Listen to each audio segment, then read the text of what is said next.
आजपासून पिंपळगाव हरेश्वर येथे शेतकऱ्यांनी जे आमरण उपोषण सुरू केलंय त्या उपोषणाला खरं म्हणजे उपोषणाची वेळ यायला नको पाहिजे होती.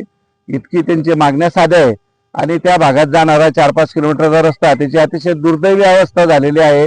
साधी मोटरसायकल तिथे जात नाही. अनेक लोकांचे अपघात त्या रस्त्याने जाताना झाले आहे आणि गाडीवाले मोसंबीच्या घेणारे कपाशीच्या गाड्या येणाऱ्या कधी कधी त्या रस्त्याने चिखल झाला असता कपाशी शेतकऱ्याला 4-4-5-5 दिवस शेतामध्ये सोडून द्यावी लागते आणि ती कधी चोरीला जाते कधी काय होतं ते सांगता येत नाही. तिथे मजूर कामाला त्या भागात येत नाही. पहिली गोष्ट ही आणि दुसरी गोष्ट जी मागणी आहे ती तर निव्वळ प्रशासनाच्या चुकीमुळे झालेली आहे असं मी समजतो.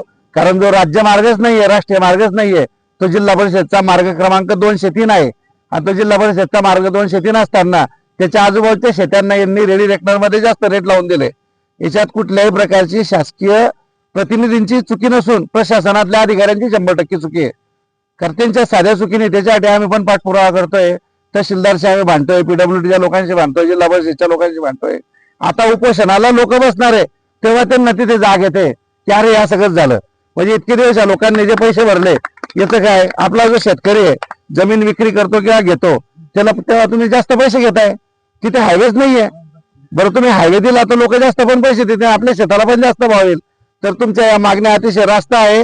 तुमच्या मागण्या पूर्ण झाल्याच पाहिजे. त्यासाठी आमचा तुम्हाला मनापासून पाठिंबा आहे. आणि शेतकरी जेव्हा जागा होतो, शेतकरी जेव्हा सगळं जात धर्म पक्ष सोडून जेव्हा एकत्र येतो तेव्हा ती मागणी पूर्ण झाल्याशिवाय राहणार नाही याची मला खात्री वाटते. कारण तुम्ही कुठल्या पक्षासाठी काम नाही करत आहे, तुम्ही कुठल्या नेत्यासाठी काम नाही करत आहे, तुम्ही कुठल्या जातीसाठी काम नाही करत आहे, तुम्ही गावासाठी आणि गावाच्या रस्त्यासाठी काम करताय.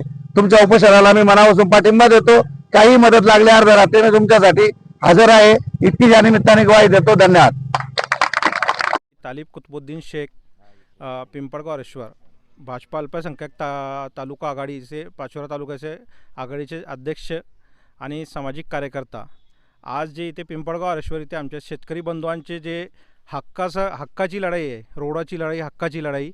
आज जे जगाचा पोशिंदा आहे माझा शेतकरी राजा, याला साल्याला मार्गाने साल्याला रस्त्याने इतका दूरध्वनी त्या रस्त्याची झालेली आहे आणि कोणी त्या रस्त्याकडे लक्ष दिलेलं नाही. म्हणून आज इथे मी एक ईद आणि गुढीपाडव्याच्या निमित्ताने एक शुभ दिवसाच्या निमित्ताने आज आमचे श्वेताताईंनी जे केलेले उपोषण आणि सर्व शेतकरी बंधूंचा उपोषण यांना मुस्लिम पंच कमिटी आणि माझ्यातर्फे या उपोषणाला जाहीर पाठिंबा देत आहे. आणि शासनाला कळकळीची नम्र विनंती आम्ही करतो या माध्यमातून की शासनाने आमच्या शेतकऱ्यांकडे लक्ष द्यावा आणि लक्ष देऊन त्या रस्त्याची भरपूर दिवसापासून जी मागणी आहे आणि महसूल विभागातील राज्य मार्ग क्रमांक 17ची चुकीची नोंद तत्काळ रद्द करून पिंपळगाव जरंडी जुना रस्ता हा त्वरित मंजूर करून काँक्रिटीकरण करावं आहे, जेणेकरून माझ्या शेतकऱ्यांना 2 पैसे शिल्लक मिळतील.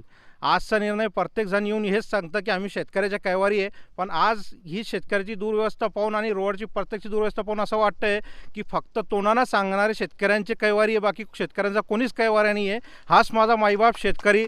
जर 8 दिवस उपोषण करून त्यांनी जर आज शेत नाही पिकवला तर जरा आदल्या पिकवायला आपल्याला काही भेटणार नाही. आज आपण इराणच्या युद्धावर पाहताय की आपल्याला गॅस भेटत नाही हे चिंता करताय.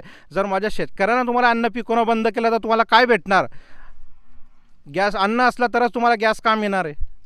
तर माझ्या शेतकरी बंधुआंसाठी मी सर्व आमदार खासदार जे काही मंत्री नेते असतील त्यांच्याकडून हात जोडून नम्र विनंती करतो की माझी शेतकऱ्यांची तात्काळ ही मागणी पूर्ण करावा. नाहीतर हा आंदोलन आमचे आदरणीय श्वेताताई यांच्या माध्यमातून जसा चालेल तसा आम्ही त्यांना जाहीर पाठिंबा देऊ.